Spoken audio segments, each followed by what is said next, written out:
All right, everybody, we're here with our first ever podcast. And today we've got Kalin, and I'm not even going to try to say your last name. Maybe you can help us out with that. It's Karakehayov. It's a Slavic name, quite hard to pronounce. Karakehayov. Yeah. No. Yes, you did a good job. All right. Glad you asked first. Yeah, I've got a pretty weird last name too, so I know what it's like to mess up people's last names or have them messed up, so I'll just stay hands off. But we're excited to have you here today. Maybe you can tell everybody a little bit about yourself, what you do, and that kind of thing. Well, I run a company, a startup actually, at about 50 people. The company is called eDoms, but is probably more known to the SEO community's SEO.domains, because this is our branch turned to the SEO to provide good expired domains with links in history. I have more than 10 years experience in SEO, but the last few years I'm mostly doing domains because this is how our business evolved. Awesome. Gotcha. I saw on I think it was on your Facebook, I saw something else that was maybe tool.domains. Yes, this is the company that is now being rebranded as eDoms, so this is the mother company. Gotcha. Okay. Gotcha. Cool. Okay.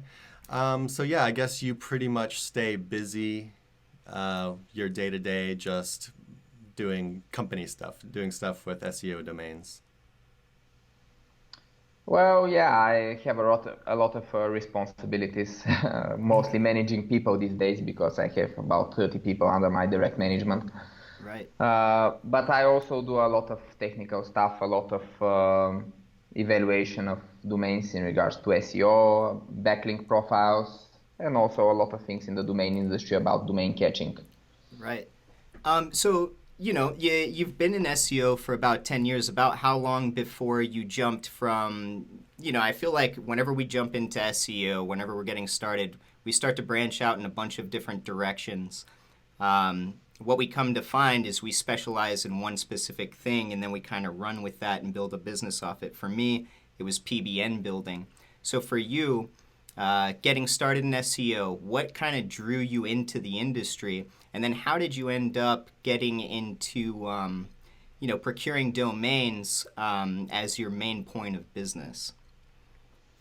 Well, I started in SEO about 12 years ago. It was really fascinating because um, I was really thrilled to find an industry which is not zero sum. So when you put a website with content, you get constant traffic from Google. So you put a one-time effort and then you get constant returns, which is unlike most things in the economy work. Right. And also later I discovered that when two websites link one from the other, the website that got a link takes a lot of value, while the other loses nothing. So again, non-zero sum, a lot more opportunity for creating value. So after this, I was hooked up into SEO permanently. It was my thing. Uh-huh. I was always very much focused on link building because on-page SEO I find necessary but boring. Right. Wow. Same. I wonder if there's anybody who likes it. In link building, you have much more opportunities for both for scaling and for more creative opportunities. Sure.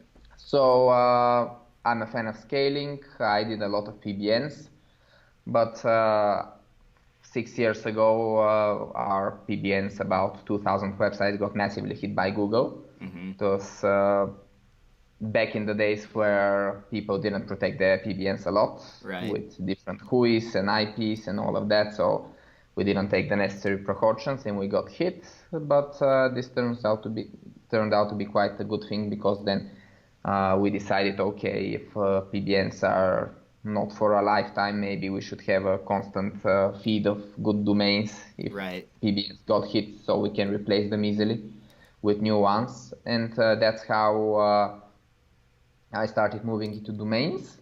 The pivotal idea of that move was that before we did some scraping about 7, 8 years ago that was just finding broken links using Xenu, the super rote SEO Okay. tool. Sure. Yeah.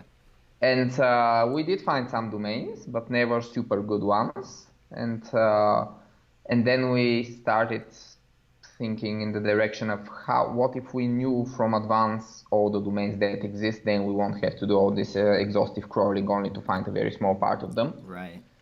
So I started learning about domains basically from scratch, about the different extensions, where you could find lists, what are the ways to compile a database, how you could maintain it. And basically this led into us turning into a different direction, more technical one. We left SEO aside and started digging into the domain industry to find out, can we really build this database of domains? And then we built it in 1 or 2 years. We had very good coverage of the existing domains. But then the problem was that when domains expired, we couldn't catch them.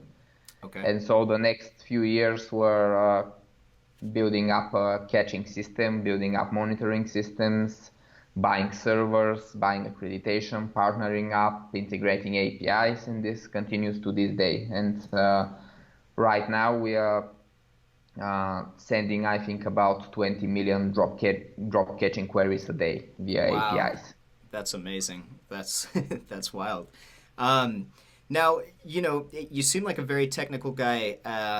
Do you mind if I ask what you did before you jumped into SEO? And then in aspects to procuring those domains, you were talking about learning different techniques to gauge the value of those. Was there, for everybody, it seems to be different, especially on levels of technicality.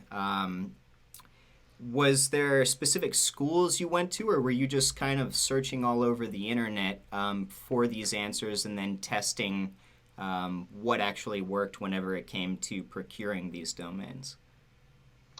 Well, before starting SEO, I did a little bit of web design, so I was trying to learn the HTML and some really, really basic stuff. Uh-huh. Before this, I was a professional chess player and chess coach. Really?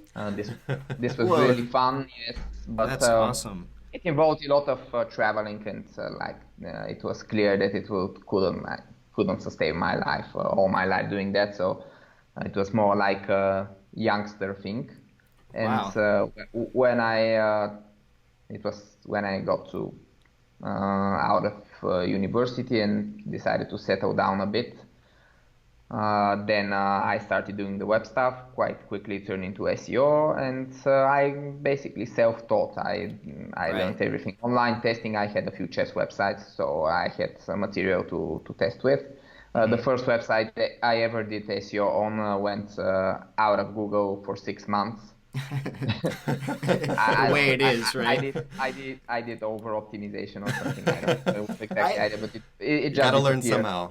I feel like that's very important. At early educational stages of learning SEO, if you don't completely tank a site, you'll never know, exactly where that line is. So I think personally, I say it's an important cross. Yeah. So you were. I was quite practical, just testing different stuff, building links, trying to rank projects and clients. I got involved into an SEO competition in Bulgaria. Okay. And this was the first years, and I was always more interested on the technical side. So Kalin is like a brain, like a massive brain, and he entered this and then just figured it out on his own, basically, which is amazing. So you were doing web design. You started building websites for yourself in the beginning? Myself, then some clients, but I was never actually a web developer. I just used WordPress and had limited knowledge of HTML and just a tiny bit of CSS, and this was Gotcha. I mean, that's pretty much where I all think my knowledge. But it was good that I worked for a while with clients, because then I got to more experience to selling stuff and communicating with people. And so then SEO was just something you found yourself. From building these websites, you were just thinking, okay, so what's the next step? The website is here, now what? Yes, I heard that it exists from a friend, and I got interested because I wanted to bring traffic to my chess websites, and organic traffic is the most usual one, because couldn't find any targeted traffic for them, but there was a large search volume for a lot of phrases, so I just tried to do SEO for each one of them. I had a lot of time back then. I had basically the most important thing for an entrepreneur, which was a lot of free time. If you have a day job, you're basically squeezed into just your tired evenings. But if you don't have what to do all day, you can grow up amazingly fast. Yeah, And you feel optimistic and you don't feel any constraints. And I think 3 months after I first learned what WordPress is, I started making trainings for beginners about how to install WordPress and create their own website. So Nice. it was a quite fast process between learning it myself and then doing it for clients and training it to people and creating a team. All of this took only about 2 or 3 years. So, I mean, you play chess through this business, basically. What things have you learned from chess that you can apply to what you do now? Because it sounds like you find these natural progressions that you can kind of jump to. And in a short matter of time, you've been able to build what I consider one of the better SEO domains kind of registrars, empires, so to speak. Well, actually, chess and my approaches to chess and to this business are quite different. Okay. In chess, I recognize my limitations, that I'm talented but not super talented. I am smart but not super smart. I'm prepared but not super prepared, and try to play to my advantages. But also I realized in chess that it's, after all, kind of a sport, although a mind sport, but still a sport. So the most important thing is to be optimally prepared for the game in a sports world. So like, you should feel good, you should be positive, you should be concentrated, and all of this is really the most important thing. You can prepare for years, but if then you go to the game and you haven't slept enough or you're not feeling well, then you would still play bad. So the most important thing is to have your peak at the game itself. While in the business it's different, because in the business you're working 24/7. You don't have some super important moments. You just have to give your best constantly. So it's a bit different playing a sport to building a business. You need a lot of consistency in the business. And this kind of comes naturally to me, the consistency. I think I'm just stubborn and I push forward. So from chess, I think the most important thing is strategic thinking, trying always to see the big picture and always trying to make sense of stuff. But also a very important thing is that chess is extremely complicated game. Right. Very often you have the best moves to be completely illogical ones.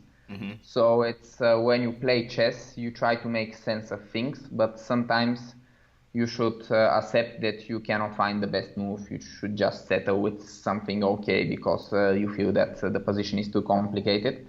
Okay. And so you are not afraid of making mistakes in chess, because even the world champion makes the best moves only 70% of the time. Sure. This is the world champion, so it's the perfect combination of talent, hard work, preparation, everything. So basically, I'm not afraid of making mistakes, because in chess, mistakes are just the nature of things. You shouldn't expect to play the best move more than 50-60% of the time. So I'm not afraid to test stuff, to try irrational experiments, or just try everything. Like Matt Diggity says, try everything. It's a very good advice. That's awesome. Something I'd like to jump back to that I found really interesting, and it made me cringe a bit just because of the fact that I'm pretty heavily involved in PBN as well. But when you say, you had 2,000 PBNs at that point in time, was that your main business focus? Was the PBN and monetizing that? Yes, it was PBN, selling links and ranking clients and ranking some of our own stuff. Sure. But selling links I really liked, because it's when you have an SEO client, of course, you overcharge compared to the value of the links, but then you have the clients calling you, why did my position fall with 2 places, and what can we do? And always have to monitor the websites and the home page of what silly things they might do. Basically, it's a lot more work. It's, let's say, 3 times more money, but 10 times more work. Sure, yeah. So link selling is very scalable. I always liked it. People just buy for the link, and as long as it's there, they have nothing to complain about. So you can scale indefinitely if you have a lot of websites and a lot of buyers. I really like that. Also, link selling I liked a lot because, let's say, you rent a link out for a year, and all of the money comes beforehand. Right. There's basically no year-long services that work like that. I really like that because it's very good for cash flow. So it went perfectly good selling links until the Google penalties came. Well, and so at that point in time, did you have like a team working with you on this PBN? Because I mean, a PBN is typically a ton of work. Yes. I had a team of 7 or 8 people. And when the hit came, about what percentage of the network did you lose overnight? We lost not overnight, but over several hits. I think we lost about 60%. Oh, wow. And what did that do? I mean, that had to have been some sort of low point in the business, I would assume, like a stressful point. How did you bring yourself out of that? That was a very long point. It lasted about maybe 6 months to 1 year because we lost more and more. And the thing with that is when you go down like this and you don't really wanna quit, you wanna even in either the thing you're doing or something related to it, still make the most of what you have left. But psychologically it's hard because you see that you're losing and you're going down. Right. The trend is down. So you should somehow find a way to get a positive trend again. And for me, the way to do this was really a non-conventional one. I wrote an open letter to Google. But really? I didn't write it right away. Yeah, you can still find it on Karakehayov.com. Awesome. But I didn't write it right away. The thing we did is that we tried to file reconsideration request for the penalized websites after removing links and so, but Google still didn't approve them. And then we tried putting normal websites, and they still wouldn't fix the domains. And then we say, okay, let's just hit into Google into a PR way. So we put the best causes you can imagine, like for the poor people, for the oppressed woman, for the sick people, for everyone who people empathize with in society. And we put like videos and like nice stuff about those causes online. And then we submitted about reconsideration, but Google said it still thinks it's pure spam. So then we make screenshot of what Google thinks is pure spam. And we put an open letter that Google thinks that protecting women's rights is spam, or helping poor people is spam. But that's unconventional. It's awesome. Yeah, I mean, it's really neat. So we put a big open letter, and in this open letter we urge that Google is a very dangerous monopoly, and they have no rules which they abide by, and they're very dangerous, and everyone who cares about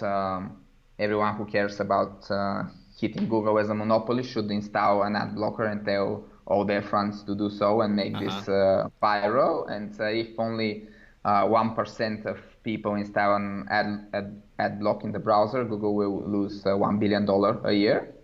It's very methodical with the entire. That's awesome. Yeah. And we made that not viral, but it went like semi-viral. It got maybe about more than 10,000 views quite quickly. It got some shares over social media, especially in Bulgaria. It got shared everywhere in social media because here everyone knows us and really respects me and my team.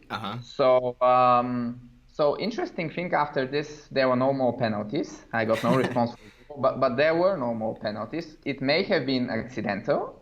I don't know. I would never know. But But still, it was very important psychologically that instead of Google hunting me, it was now me hunting Google Right. and trying to hit them. So I felt a lot better. So it didn't actually matter that much if it helped or not. But the important thing that was that me and my team felt a lot better, and Yeah. so that was when the upward trend started.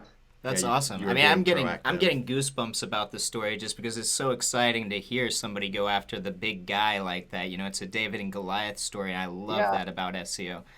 it was definitely fun, there were tweets like, "Wow, this girl just declared war on Google" and Yeah, stuff like yeah, that. that's I had a cool. lot of like Calendar fun, revolutionary, despite yeah. despite the difficult otherwise financial Sure. situation. After that, basically we saved part of the link selling business, and we were motivated to start the domain finding business. Okay. So your team is with you in Bulgaria, Yes. and were you able to, I guess, you kept the same team and just moved them towards the new venture, which was domains? Yes, my team back then was about only 8 people. Then I met with my co-founder, Metodi. He's a very good developer, so Okay. he started to. Before this, we didn't have any developer in the team. We were just Uh-huh. spammers. So, but with developers, it was different. We put all domains that we have into a database, started monitoring them, opened a company officially because before it was just a bunch of freelancers. Then we opened a Sure. company, and amazingly, with the idea of finding domains for SEO, basically for spammy stuff, we managed Hmm. to get a small seed investment from a fund that invests into Okay. startups because we managed to convince them that the SEO industry is super profitable, Hmm. and a lot of the competitive niches rely on links, and we have a way to produce a commodity that produces links much cheaper than the market prices. And we showed some case studies, real case studies with clients, and the investors were convinced, and they gave us 15,000 euro of initial investment. Awesome. Do you mind discussing that a little bit? Maybe because I feel like in SEO, or at least within the niche that we're in, you know, which is these small kind of private SEO groups, we don't hear a lot about going after venture capital or getting funding from somebody. So, in aspects of that, did you know these people before, or did you just hatch a plan saying we need X amount of money in order to grow to a certain stage, and we'll execute that and see who we can get on board? Uh, well, it's a small seed fund in Bulgaria that uses EU money. Everyone knows Okay. them. 1 year before, I had tried with another project, but failed because they decided that the space was not didn't have much perspective. Mm-hmm. But this time it was different because we already had some revenue, which is Okay. very rare for startups that Startup. are very early phase, because most startups try to build some product, often have the product or even don't have the product finalized yet. They may have some users or don't have some users, but they very rarely have revenue, which is Mm-hmm. quite which is the best proof actually for anything. And because the VC world is used to startups just burning money, building Mm-hmm. users for a free service, maybe with the idea of some free users switching to paid, and all of this is very hard stuff. Most startups fail. So if they get introduced to the SEO industry, where basically everyone is making money, Right. I think they will really appreciate the cash positives that the SEO industry brings. Correct. Yeah. That makes perfect sense. So this might be prying a little bit, but so when you approached the venture capital company, did you have to offer them part of the company, or was it how did it all work? Yes, yes. We gave them 12% and then another 10% for another investment 1 year later. Okay. So basically, our small company that was barely covering its cost got an evaluation of 1 million euro, which was quite cool Awesome. after Wow. the second investment. But actually, when then it seems a lot to me. But now, when I look back and I see that we already had a lot of potential that we actually didn't develop in the fastest and best way because we didn't know what we were doing. Of course, like Like all of most us, right? startup founders, yes. But really, the investors put a lot of trust into us, and they didn't understand anything about the industry. So it was Okay. just pure trust. And basically, with VCs, it's always like this. It's a trust thing. Sure. They cannot understand your industry, so it's difficult to grasp how little they understand about it. Right. But if they trust you, and if they get positive feedback from other people they trust. In our case, they asked a very good developer about the technical side Okay. of our project and got positive feedback from him that we're technically good. So we know what we're doing at least on the technical level. Mm-hmm. And yeah, they trusted in us, and they gave us this funding. And this put us in a very unique position because most of our competition in the in people who try to get domains with SEO value, they don't have an initial capital to invest into Right. building a database, into accreditations, into catching partnerships, because our initial investment into domain database and catching Mm-hmm. was six figure for sure, and now it has grown to seven figures. Right. Wow. So it's really a lot, and it does come back because we achieve scale. We catch domains in a lot of different countries. We don't catch just SEO domains. We catch premium domains, good Right. names. Catch traffic domains that don't have good links but have a lot of traffic. Let's say former pirate websites or Sure. this kind of websites. So actually, it does come back, but the process is long, and if you don't have at least six figures in capital to invest, or if you don't have, if you are a very good developer yourself, or you have a team of good developers, this may be lower, but you need some Right. and the other too. So it's a lot of work and money to be invested. Of course. And so, you said it was initial investment of 15,000 euros and then 1 year later, 1 million? It was 50 Oh, and 50 then and then 1 a million. 100K, and the second Okay. 100K for another 10% valued us, the company, at 1 million Okay. euro. Wow. Okay. Wow. And so when you're talking about, taking in that kind of money, via what you started off with, what was your mindset on at that point in time? Management specifically, bringing more people on the team, or procuring more domains? Because when I consider spending 100,000 on domains worldwide, I'm thinking of, you know, um, just a whole lot of time and a whole lot of energy that has to be spent procuring the right domains. So, in aspects to that, how do you where was your focus? Management or just getting inventory so that you could push sales? We tried different things, and some of them were not good choices. We tried Okay. to open a software as a service that you can use to search different things about domains and their owners, like an investigation tool, a bit Okay. like domaintools.com. Mm-hmm. But it was not a good idea because we didn't have the right concept, I think, of how we would sell this. And also then GDPR came and killed Whois, which was the Mm-hmm. main, basically, vector of analysis. So Okay.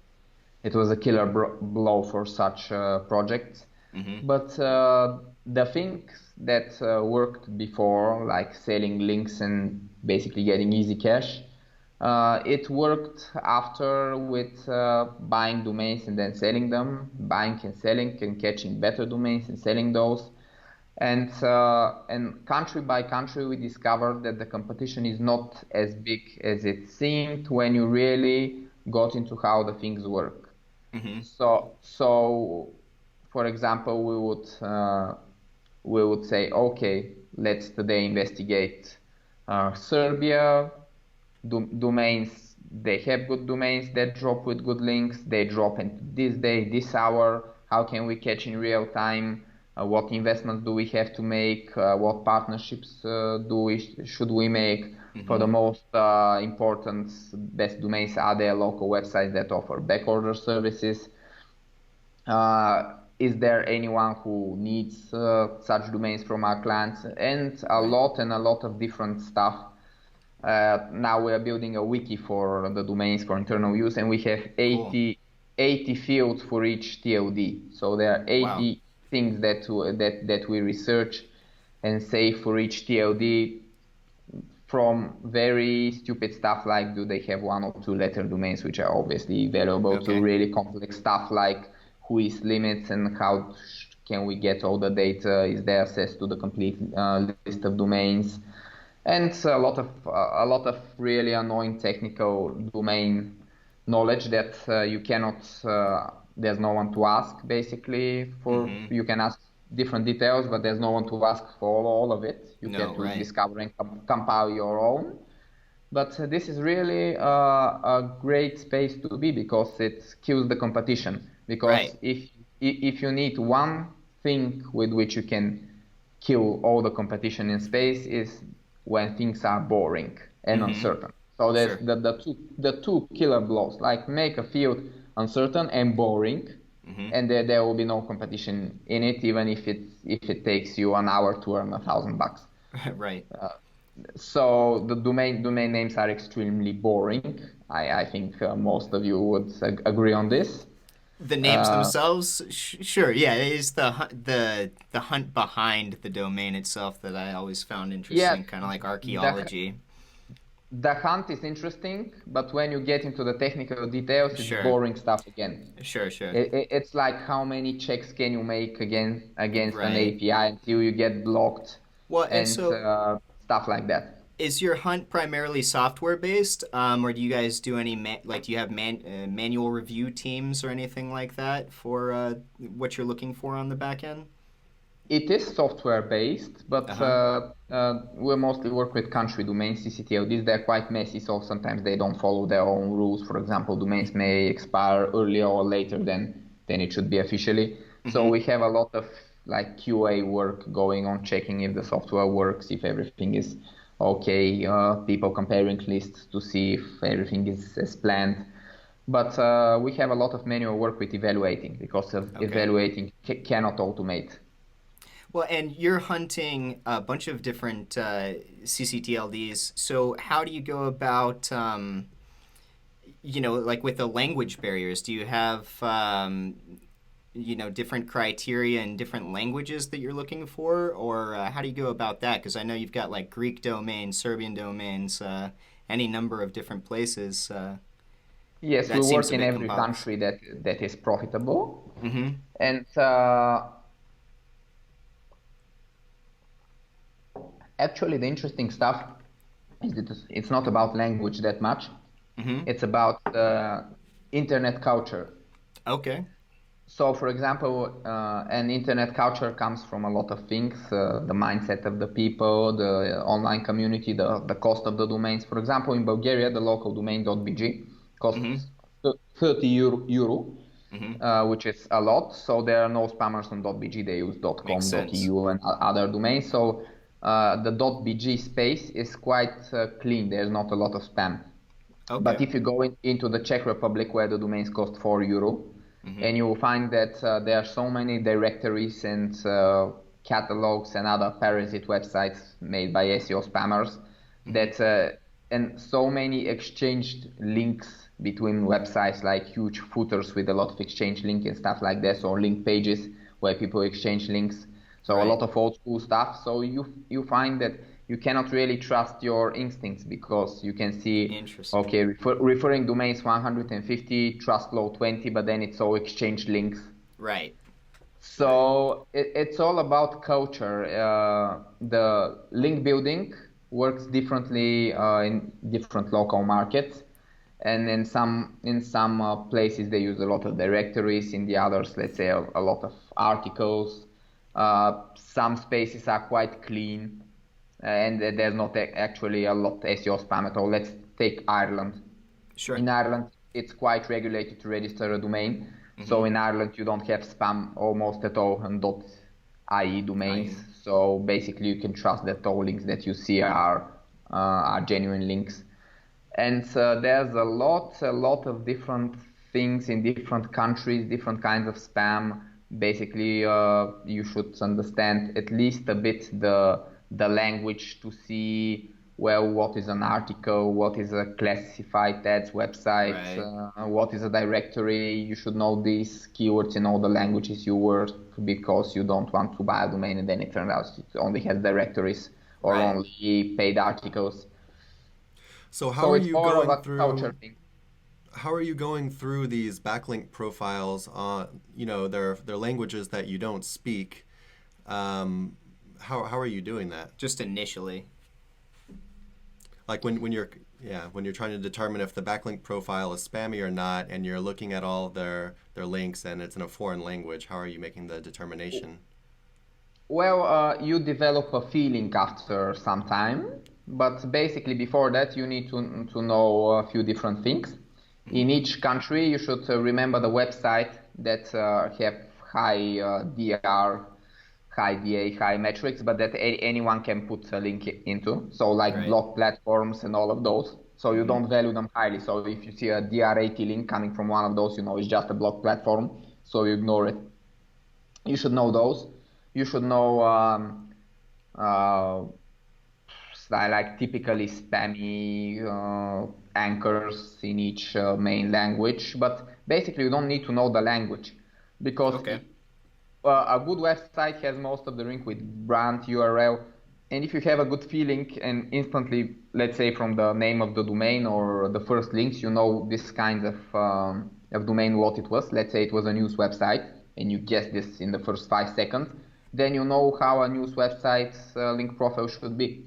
Right. It should have a lot of links to sub pages from other news websites, from blogs, diverse link profile, and some links, of course, with the brand. So if you see that, let's say, all of the links of the website that was supposed to be a news website lead to the homepage, then something is off. And you do these small checks, internal checks all the time, to verify actually if this is natural link profile, or or if it's not natural. Not natural doesn't necessarily mean spam. There can Right. be mirrors and websites that just list of websites, and you can get a lot of links that are not beneficial but also not harmful.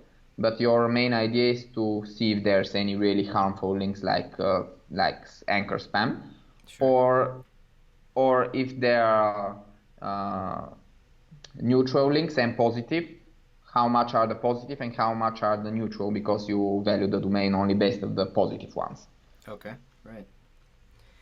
And so maybe since you've been in this industry so long and so much data has passed through your eyes essentially, you seem to take a much broader approach to looking at the internet and what that's going to create as far as like domains go from specific countries. I find that really Yes. interesting because typically in these circles we're talking about kind of micro ideas of what makes a domain relevant. And from, I assume, you working with hundreds of thousands of sites all over the world, it's really interesting to hear that you've got this broader viewpoint on what makes something natural on the internet versus unnatural. But would you say that now your approach to finding a good domain versus one that's not so great is very simple at this point in time? Which I know you've Yeah. developed systems, so it's kind of, but Yes. it's Basically, if you take 1,000 random domains, mm-hmm, you have only something like 10 or 20 which you actually have to think more about before you evaluate them. sure, The, right, the, the other are either a lot will be just bad because they will have no links or just spam links. mm-hmm, Some will be good because they will have all nice natural links and it's just a beautiful link profile. And there will be very little middle ground cases. sure, So basically, the challenge from one point is not how well you evaluate, because you have to think only about 1% of the time actually if you're right, experienced, but how fast you evaluate. So sure, so, so we have build a system. I can share my screen and show it to you that we built for extremely fast evaluation. That would be amazing. Yeah, it's an internal system, so I can share my screen and show it just for a few minutes. Sure, if you don't mind. I'm sure people would love to see that. I know I would. Okay, so that's the system basically, and it has metrics, and the point is that when you want to access a domain, you want to have it everything you want about the domain on one screen. And then only if you have to look at individual links, you open hrefs in another screen, which can be another monitor, so you can look at the two at the same point. But basically, these are the Majestic anchors pulled from the Majestic API, Majestic metrics. This is if it's indexed on Google, it's green, so yes. It has DA, Google Index, and Alexa for a traffic indicator. If it's not indexed, a good thing to save you time not to dig in archive fork is the archive last date. So if archive last date is, say, 6 years ago, it hardly was a PBN. Okay. Because it was just a long dead website that still has good links. Here you have hrefs metrics, and here you can leave comments and stuff and here you have groups and tags and other internal stuff, and here you can put the price and you can save it, or you can put next domain and you trash it. So for example, this domain, I just check it in hrefs to see how good the links are, and we find that actually this domain has not a lot of links, but good ones from top Brazil media like Tecmundo and others. So this domain is good for buying. And let's say it also has DA35, which is quite nice. It has TrustFlow 1, which you can see how bad TrustFlow actually is. Because this domain had 3 or 4 top media links from DR80 links, but it has TrustFlow 1. So let's say that because Brazilian domains have high demand, I put this domain at 70, and I save it, and I move to the next one. And here, this is a domain in Peru, which is not bad. It has like maybe $50 evaluation, but because Peru is expensive, it costs about $40 to register per year. This one is not good enough, so I trash it. And I move on. And then we have a typical spam domain, you see, live casino something, so you can just immediately trash it. You don't have to look at it. And see how fast it goes. This one is too weak. This one is too weak. This one is too weak, has DA5. So see that this is the speed that we evaluate domains in our company. And without this speed, we couldn't cover basically the volume that we have. Of course, that's very fast. And so, you know, when you're talking about having 30 people in office, about how many people do you have working with this software particularly to hunt you domains all day long? We have 10 people. 10 people who only evaluate. And then we have a lot more people who help with the catching, yes. And we try to give the evaluators like not too diverse work. So let's say one evaluates UK domains, another evaluates German domains, and so on. Because if you try to cover all the aspects of a country, well, I do it, but I have a lot of SEO experience. While if you hire someone with 1 or 2 years of SEO experience, or even people without any SEO experience, who we train them SEO and evaluating domains at the same time, because we cannot find enough people with SEO experience. Obviously, those are hard to find. So yeah, you have to teach people what spam is, and it's easy to teach people what spam is in one country because it's more or less falls around the same trends. But to teach them of all the world's spam, which is completely different, it would be hard. And also for us, we have another challenge. That is, we not only use we don't use the domains for ourselves, but we sell them, which means that we also have to think of the buyer. We always have to make the balance of the domain is good, but will the buyer like it?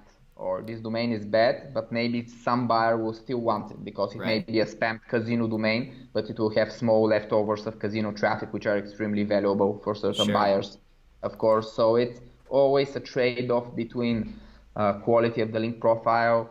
Sometimes the name can be not so bad, so it can have value too. Sometimes the traffic can be more valuable than everything else, and sometimes it's all about the buyers, what they want, because if they want to buy stupid stuff, I cannot stop them. Right. We try to make the price adjustment in such a way that people buy good domains. Well, But they still buy the bad domains. Even I make a casino spam domain 10 times more expensive, still someone will buy and it. they Yeah. want it. Yeah, of course. Yeah, Sure. they want. Um, So so- people overestimate the niche and the country relevance, so they will pay 10 times as much for a casino domain than, let's say, a games domain, which can be repurposed to casino quite Right. easily. And they will pay 5 times more for Swedish or Finnish domain compared to another country, although if you take 5 domains from all over the world and put links to a Finnish website, it would be better than Fine, one right. Finnish link. Right. But they want the right thing because especially gambling companies, they have a lot of money, so they think they can buy their way in. But Sure. actually, if non-spammed casino domains almost don't exist, no money can buy your way into one of those. It's over now, right?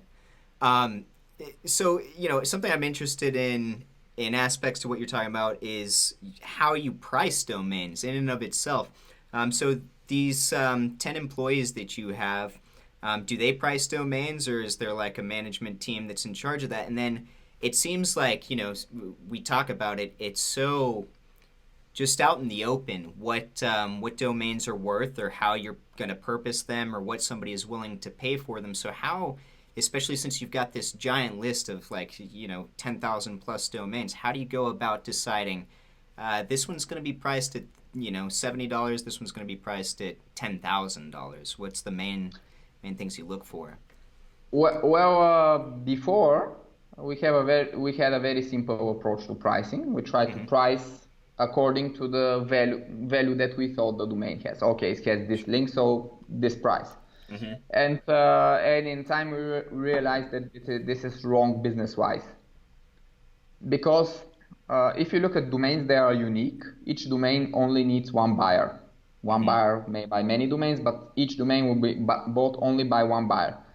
So it's like hitchhiking. You only need one. 1,000 cars may go past you, but if one stops, you're good because you only need one.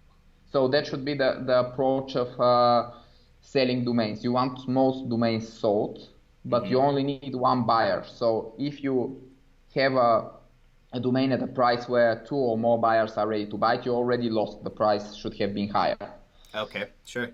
So the way we do it now is we price each domain at the price where we feel that the chances of it being sold in reasonable time, like 1 year, are at least 50%, but not much more than 50%. So we try to be around 50%, because what will happen then is that we won't have domains that have too low prices, where people get them very cheaply and extract a much more value from them. Of course, everyone who buys a domain from us extracts much more value. If you think about it, you buy for $500 a domain with 300 referring domains, and so you can put let's say 8 site-wide links on it in theory. So from such a domain, such a link would cost, let's say, $100 per year at least. At least, so yeah. You already have $800 in value with buying a $500 domain. Ideally, next day you can sell the 8 links and already have a profit of 300 and still have the domain. So our domains, even though some may seem expensive, they are always cheap compared to the value which you can extract from them, either from selling links or from ranking your own projects. If you rank your own projects, let's say a good money-making affiliate website, then you can get even more, because imagine if you sell the links for $800, someone who buys them and takes the risk then makes even more. They make 2,000 ranking an affiliate website. So domains are the basis of the supply chain, and they are always cheap. So our prices, even if sometimes they seem high to certain buyers, they are actually less than the actual worth then you can extract from the domain. I think your service brings just tremendous value, especially in this industry where things are kind of convoluted with, for lack of a better word, bullshit. I think your list has always been very straightforward and awesome. Doing business with you has been great. Um, that's cool. So I think a lot of people that are watching this video might be a little bit new to domain hunting, or might be a little unsure about the methods that they're using for hunting domains. So I was wondering if you could maybe provide a little bit of a little bit of help to the new guy who's looking to buy domains on his own. You know, of course, no matter how good your service is, no matter how good your prices are, people are going to want to try to do it themselves at some point too. And yeah, I was hoping you might have a little bit of advice for someone who's trying to go that route.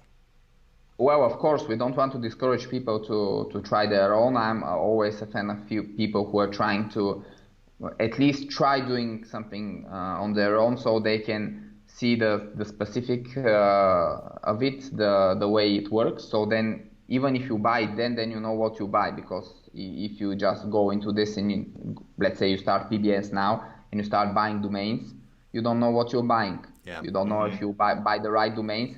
And considering that our prices now do not exactly reflect the quality of the domains, because before we used to say to people, okay, it doesn't matter what you buy from the list, because the prices do always reflect the quality. But since it's not right for us to do it business-wise, because we want to the domains that people want more, we want to make them more expensive, even if they're not better. So we cannot say this anymore. So it will be great if people will just look around, see what domains are available, see the auction prices, and then they can, for themselves, they can build themselves a picture. And also, I would always recommend to look at the domains. Okay, GoDaddy auctions and the other auctions are super public, so you can just look at all the sold domains and check them after 1 month, 2 months, 3 months, what's going on with them. Are they turning to PBNs, into money sites? Are they being used for redirects? In which way? What are the money sites behind them? Because you cannot actually hide it. You can hide it from the bot, but you cannot hide it from a person entering a domain from GoDaddy auction list 3 months after and just curiously looking to what money site it leads. So you can do a lot of research on those. Right. And basically you can in time start to see what experienced people who know what they're doing, and you can see the money site in Ahrefs. Does it have traffic? Does it rank? And if it ranks well, then maybe this PBN strategy or redirect strategy or money site strategy with expired domains is good.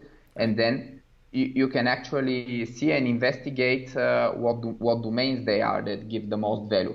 So basically, it's not something hidden.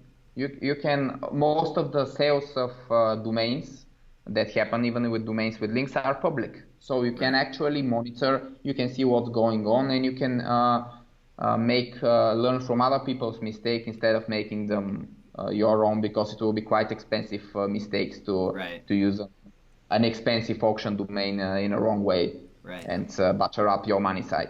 So I think it's awesome. It kind of ties into what you said earlier. Once you have time, you can explore different opportunities. I see a lot of people that are new to SEO, and they don't understand that it's the inquisitive mind that figures out the solutions to these problems. Get out there and do simple things. Like you said, check out GoDaddy auctions, go back to them a month, 2 months later, and see what they've been repurposed as, see what they're doing with them. And that's going to give you valuable insight without needing technical SEO expertise. It's like put it in an Excel file and then keep track of it. Simple solutions. But while I do encourage people to investigate and stuff, it's depending on a TLD you need. So if it's .com or .uk or some other country, there are different limitations about the ways you can get domains. So then you go into really domain industry limitations, and we are a huge company now, not huge, but big for the thing we do, 50 people, and we still don't do German and French domains, and we are starting Spain just now, and we haven't been doing Spain. So why is that? This is because it's hard. There are limitations in some countries. Catching is very expensive. So basically, catching is the main problem. You either have auctions or you have caching. There are no other models Right. in the domain industry. If you have auctions, then it will be hard to get anything below market price, and you should really focus on doing good SEO with what you can get at market price. So like choosing a good niche for affiliate and finding a good domain for it and stuff like this. But you cannot really profit from taking a good domain cheap. Right. When you have caching, sometimes there's a low barrier of entry to caching in a certain country, and sometimes it's high. And really realizing if it's low or high is no small deal. No one will really tell you that you cannot see this information anyway. You just have to try for yourself and invest time and money to try it. And we have done this investment in all countries. So it's quite a lot of initial investment, and when people ask me how we do get our domains, there's no magic trick really. It's a mix of extreme accumulation of niche knowledge, how things work in every country, a lot of time, a lot of developers, a lot of money. There is no silver bullet, and we have only 100K in deposits, so we can catch. Because we catch in so many different places at once that only the deposit you need to have, so you can pay with credit for the domains while you catch them, because you don't have time for a payment. You actually have to get prepaid for the APIs and everything to work. So we only have 100K in deposits. Okay. So it's like the most primitive barrier to entry, but and also when you add all the other stuff, so it's easy to imagine that a small guy or a good developer can try catching domains, and it can be the case in some rare cases, but mostly it's not easy. Right. And the scrapers, the one that just go through broken links, they think is mostly dying unless you search something on a very, very specific niche and you want just to scrape your niche website, because otherwise all the domains that the scrapers find are domains that we have decided that are below our floor, that we don't buy or catch, because we already know all domains. So every time a scraper finds a domain, we already know about this domain, that it exists, that it's available. So if we didn't get it, well, of course, sometimes we're just lazy because we cannot cover it all. But if it's a good domain and we didn't get it, it's probably not that good. Gotcha. So going back to domain hunting a little bit, you had mentioned that there's no silver bullet. I think a mistake that a lot of people make when they're hunting domains and might be new to hunting domains is they put too much emphasis on, looking for this one metric that they consider a silver bullet. And you had said earlier, you'd mentioned how bad trust flow is and how bad it is at judging the value of a domain. And it's so true, but I think it's probably the most common mistake I see people making with domain hunting is that they're looking at these metrics and they're making horrible decisions based on, this information. This is true, but you need the metrics because our database has 300 million domains. So the only way you can sort any domains with links is by metrics. Yeah. So we need metrics. We pay Majestic, we pay Ahrefs we pay Majestic High Plan for API, and then we pay Ahrefs agency plan to have a lot of manual checks. Mm-hmm. But metrics is not everything. But metrics can help. Actually, I am a fan of metrics, contrary to popular opinion about metrics. But metrics should only be looked at in the context of what the website is. So if the website is a news website in a country that where the structure of the news websites, which are the main donor of links to other news websites, is such that they don't have good internal linking, so their inner pages don't have high Majestic trust flow. So basically you can have a domain with quite nice media links with trust flow 1, even 0. Mm-hmm. So, and it is a logarithmic 0. So imagine how low of a 0 this is, because it's a logarithmic scale. So Just trust flow is a very bad metric because it's the anomalies are just crazy. You can have a shitty domain with trust flow 30 and a great domain with trust flow 1 or even 0. So you cannot ever rely on trust flow. But you can rely on referring domains for your initial filtering. Sure. And you can rely that if a domain has hrefs dr0, it's bad. This is sure. And if it's 1, it's almost certainly bad. And from 2 and up, you can have some that are again with media links. The hrefs dr algo, I used to like it more before the massive update that they underwent the switch. But after the switch, I learned to interpret it again. The key thing about the switch is that hrefs had the following idea.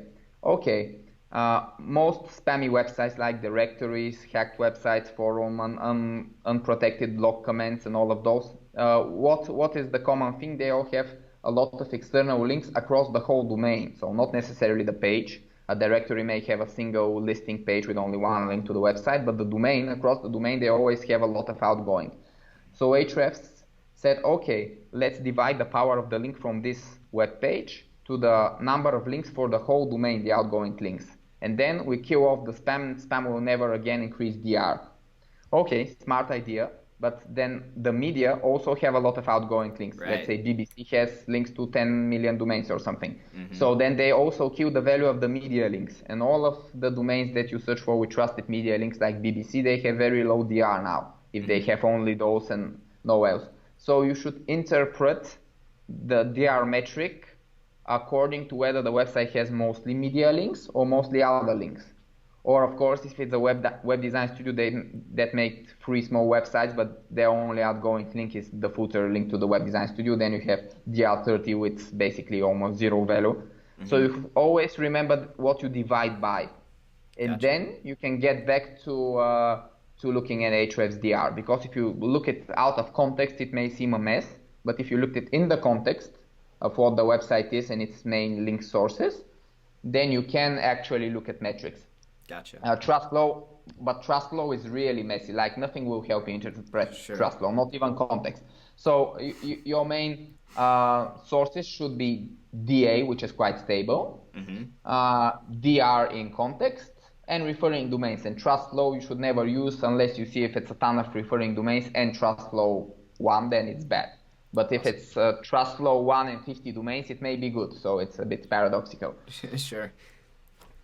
Awesome. I think that's gonna I think clear some people for a will get lot a of lot people. for sure. Yeah, we we're a little bit in the same boat. A lot of our links are priced by referring domains, and people always very commonly want them priced by something else and wondering why we're pricing them by referring domains. And so we always tell them, once you determine everything else to be quality, then referring domains tends to be a very strong determiner of value. Absolutely. Yeah, and so you were saying that you think DA is also a very stable metric for people to look at, like DA and PA. Yes, mostly. Well, PA I don't look at because it's more like a page metric, but not domain level. But DA we look into, and sometimes it happens that after the most updated their index, I think it was earlier this year.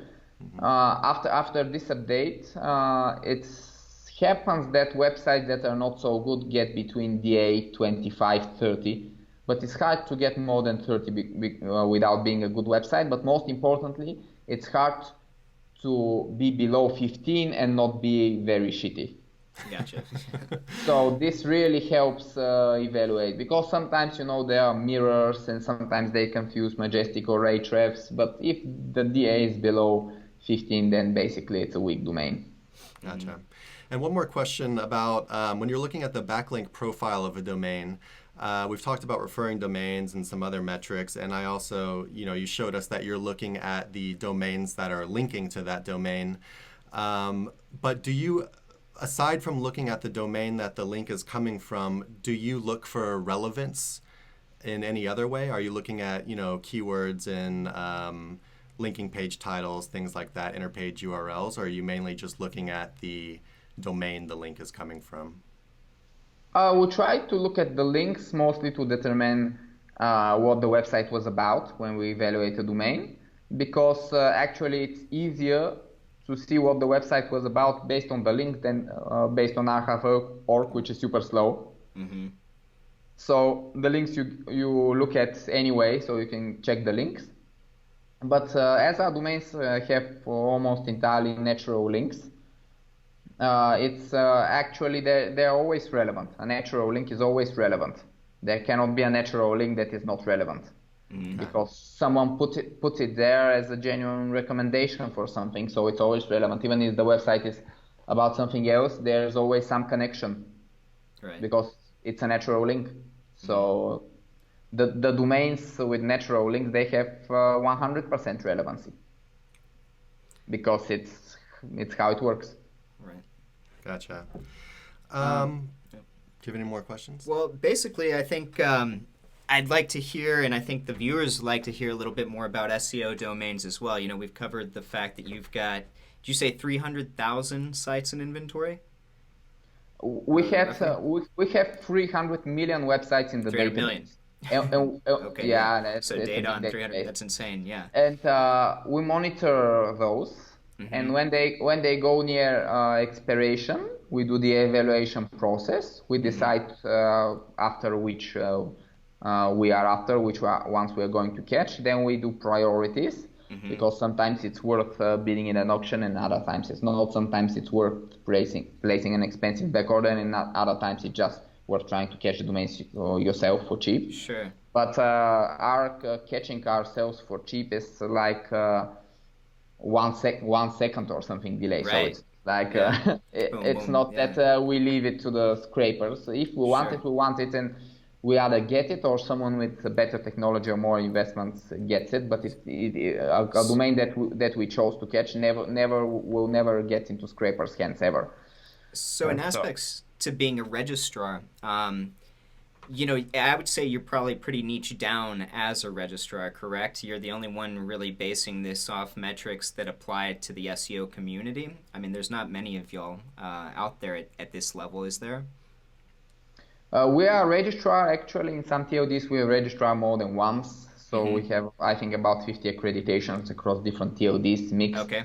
We are an icon registrar, so theoretically we should be able to chase .com, but we have very, very limited chance, so we haven't tried it. Dropcatch.com has 1,000 registrars. SnapNames has about 500. So imagine the competition for catching .com. Each registrar costs to icon $8,000 initially and $4,000 each year only in fees. So imagine the cost of maintaining Dropcatch.com. It's $4 million annually in fees. Right. That's wild. So that's a very, very big industry. Of course, the main focus is not the SEO names, but the good names that fall, the good .coms that may be worth 5 figures, a lot of them. So. But we are good with catching in UK. We are good in catching in a lot of small countries. We do .eu, we do Austria, Switzerland, Italy, Ireland, Romania, Ukraine, and a lot of other countries, Denmark, Finland.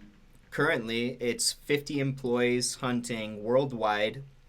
You know, it's hard to even imagine like room for expansion on this, but do you have big plans for additional things you'd be moving on with SEO.domains? With SEO.domains, the first step will be to, right now we have a backend where people can search and filter domains and order them. So we'll build it's already built, but we haven't sent the users their credentials. We are building a user account system, so everyone has an account with their orders and everything. Beautiful. Then at some point people will be able to pay online instead of just ordering.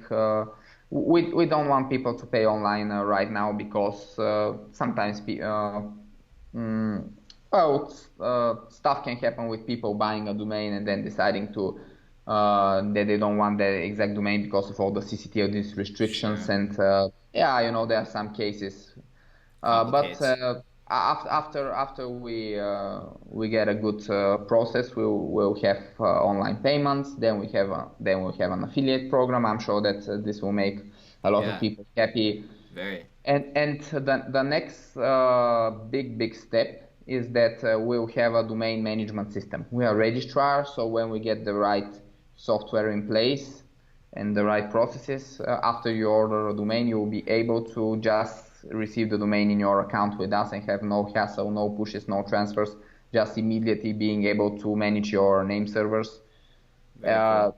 And in this case, it will be just as seamless as buying a .com from GoDaddy auctions. It will be the same. Actually better, because it will be without the wait. So you buy and immediately you have access to the domains in your account. There may be 50 different TLDs. You won't need different registrars. You need to worry about anything. You just pay and you get the domains. So this is the final goal. That's very cool. That's very exciting. And also we'll start a cost price registrar, so that everyone can have the domains with us at exactly how much it costs with the registry. So .com for $8 and everything super cheap.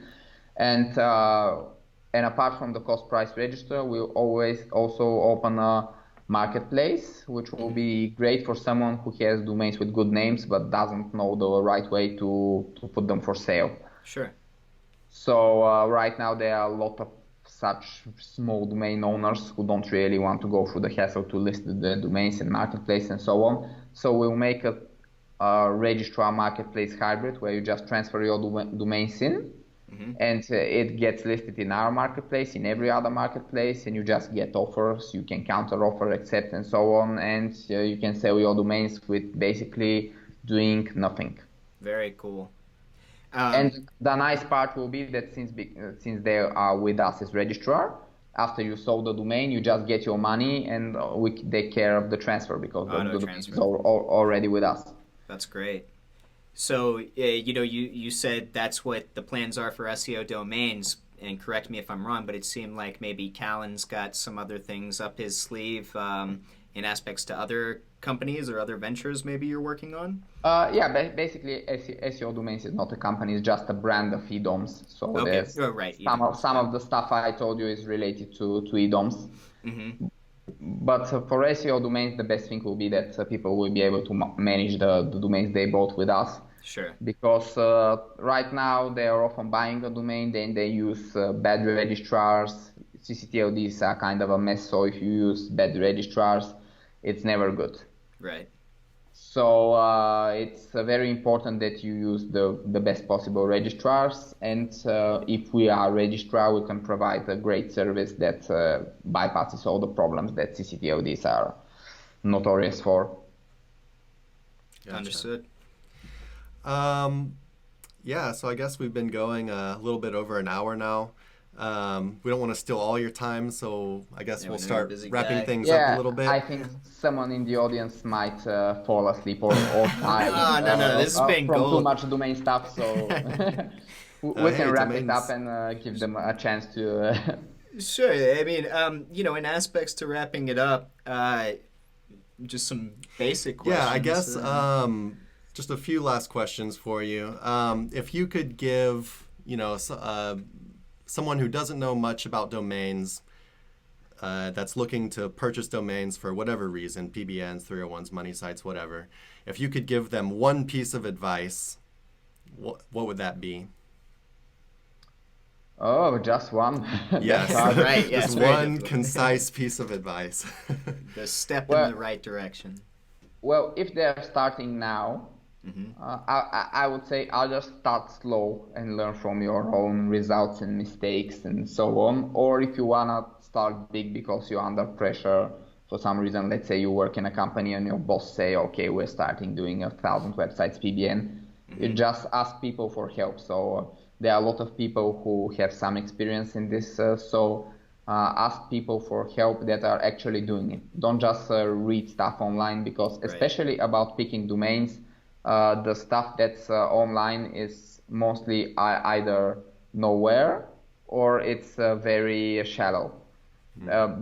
Because let's take one of the most popular PBN guides, the Dario Rosser guide at Landzeal. Well known. So it has a tons of useful, helpful stuff, and when it gets to domains, it goes like, oh, you should pick good domains that are not spammed, and basically that is like a few lines. Okay, but where do you get them? Where do you get them for cheap? How do you save Right. your time from bidding at 1,000 auctions? What should your expectations be about getting a domain with certain power for certain money? Like you cannot read about this anywhere. Everyone Right. just skips this, and Mm-hmm. it's quite a big part of building a PBN or choosing a domain for a 301 or choosing a domain for a money site. It's a big part because basically you should. Okay, now you understand that the domain should be good and not spammed, but what about the cash and the time you can invest for each domain, and what are the right places to buy? All of this, Right. it's not discussed a lot. Mm-hmm. So So the best place to learn it is from other people that are doing it. If you cannot Right. read it, then try to learn from experience. Go to other big PBNers or affiliates and, okay, how do you approach this problem, that problem? What should I expect from certain situations? Right. cool, thank you. So everybody watching this, if you have PBN or domain questions, go ahead and send Yeah. Kalin a message on Kalin's gotcha. Facebook. Yeah. Yeah, Really? well, even I'm not that I was just experienced joking. with, I don't want let's people to say, blow you up. auction But domains. So I guess that you have experts for everything. I can tell a lot about CCTLD domains, but for, let's say, if you want to do auction domains only for some reason, then basically you should go to someone who is experienced with GoDaddy auctions. Oh, do you want to touch on that real quick? I think it's a very hot topic. I'm sorry, I know we said we were winding down, but auction domains versus expired domains. Your honest opinion on how you Oh where you yes, think the value lies. so this is then unfortunately some technical stuff coming again. Right. I No, keep that's good. answering these questions, but no one ever remembers the answer because it's very technical. So Mm-hmm. basically, there are two kinds of domains, and then one kind falls against into two kinds. Mm-hmm. So you have country domains, and you have .com network, the global ones. Right. So with the .com network, the global ones, Google is a registrar, and also it's super easy to check the creation date. But if you're a registrar, it's super, super, super more easy because you have an internal channel for whois queries, which is Sure. unlimited. And Google is a registrar for .com network because they have Google domains, they sell domains. So what happens is that every .com that Google sees, Google instantly knows the creation date. It's super fast and easy to check, and they have implemented this into the algorithm. So when a domain .com expires, so it expires and it's called by drop catch comment snap name, so the notorious expired domains, Google sees that it changed owner, even if it had links. If the creation date is yesterday or 1 month ago, it did change owner, and Google knows this for sure. Right. While if a domain goes through GoDaddy auction, Namejet, Dynadot, NameZero, another auction, it doesn't expire because the registrar holds it and then sells it to another user, so it actually doesn't expire. Right. And if you keep the registrar the same, then Google doesn't know it changed owner. So that's the difference between auction and expired domains, but this difference only applies to this com network. So on the other side, the CCTLDs, UKD, all the CCTLDs, Google is not a registrar, and it's extremely hard to get the creation date for a lot of domains. And some domains, they don't have a creation date. They don't have a creation date in whois for domains in Germany, for domains in Spain, for domains in Greece, for many other countries. So basically, the Google approach to creation dates in country domains is fuck it. We don't want to do this. It's messy. It's unbalanced because some have and others don't have. So we just don't do it. So in this case, Google doesn't know that the owner changed because they don't check it. They don't even try to check if the owner changed. So every domain that is a country domain, by default, Google doesn't apply did owner change or not. So Google implies that the owner is the same. Right. Just like the .coms from auctions. So basically you have .coms from auctions, which are good, and CCTLDs, which are also good, and only the drop domains from drop catch and snap names, only they're the only ones that get devalued. Not 100%, a bit devalued. But there's also another thing to this. The country domains, they have no auctions and no big public lists, while GoDaddy and Namejet have a very public list. Remember what I told you, that you can investigate what people are doing with those domains because the lists are public. Well, they are actually very public. It's a huge one-click downloadable list, and it goes into all the aggregators. It goes into domcop, goes into expireddomains.net. It goes there because it's public, and it's public for Google too.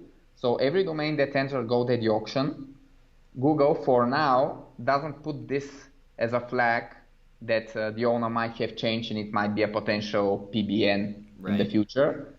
But in the future, this may change because you never know. It's too easy. It's just as easy as the creation that they all already implemented. So we never know, and actually the auctions might one day get flagged, of course, not only because of this, but with other combined with other factors. Let's say if it was in GoDaddy auction, and if it's a WordPress, and if it has let's say gambling content, and if it has outgoing links, then maybe a Google editor will come to check what's going on. Gotcha. These kind of scenarios are possible. So I consider ccTLD domains safer because Google doesn't have a lot of data to start any investigations from there. Everything is super messy and super hidden. So that's why one of the reasons why we massively put our bet on ccTLDs in regards to catching and selling. Of course, the other reason is that ccTLDs we can get cheaper compared to auction domains which go for market price. But I think that ccTLDs, some ccTLDs are friendly to the US market, like .io, .me, .to, .la for used in Los Angeles, and others can be used in the US market. So still you're not only tied to .coms forever. There are options. And I think that this dividing into sectors is crucial to understanding the expired domains industry, that you have country domains, which are good, you have auction domains, which are good, very good for now, but we don't know the future because Google can actually see what domain was in auction quite easily if they wanted to. And we have the drop domains that Google already took the steps to develop. So as far as .coms go, for your own business, you kind of see it as a pretty risky investment for the future. We don't do auctions, but we do have some .coms that you can find on SEO domains, and this is we are a private partnership with the registrar, so they are actually technically absolutely the same as domains in GoDaddy auctions and Namejet in the other auctions, but with the only slight difference that they were never in a public list. Because we have a deal with the registrar. Can we just buy out privately the good domains from you because then you won't have to build auctions and stuff, and they were fine, and we do this. So these are actually another very good type for the future. If you could get privately, of course you can do this with all domains. You can just go to the domain owner and say, hey, your domain is expiring. Do you want $500 because I found the value more? And then you get an amazing domain for $500, which may have thousands of links. People have been doing this and they're still doing it, and this is a very good approach, of course. I can only say that this is one of the best ways you can get a domain. We're not doing it because we're too lazy, basically, but it's a very good approach that you can do to get something below market price. But apart from this, the .coms in the future may become more risky than they are now. Yeah, so I guess people might rely on companies such as yours that are buying them before they go on any kind of public list. So could even end up being good for you. Yeah, good positioning. Yes, we feel that we're well positioned, but only the future will tell. Gotcha. Sure. Well, I think that's about it, Kalin. Yeah, we really appreciate you taking the time. Do you want to end on anything? Would you like to say anything particularly to the viewers? Or anyone you want to shout out or plug? Yeah. Hi, Mom. Well, I was just at Chiang Mai SEO conference. I would like to have to say great words for Matt Diggity, the organizer, all the people who took part, and all the attendees. It's an amazing community that's forming there. So I hope to see you next year there. For sure. Again. For sure. We'll be out there. Yeah. Yeah. Awesome. Yeah. And hope to see you there too. Yeah. We've got it on next year. Yeah, we do have it all We're doing it planned next out. year. It's happening.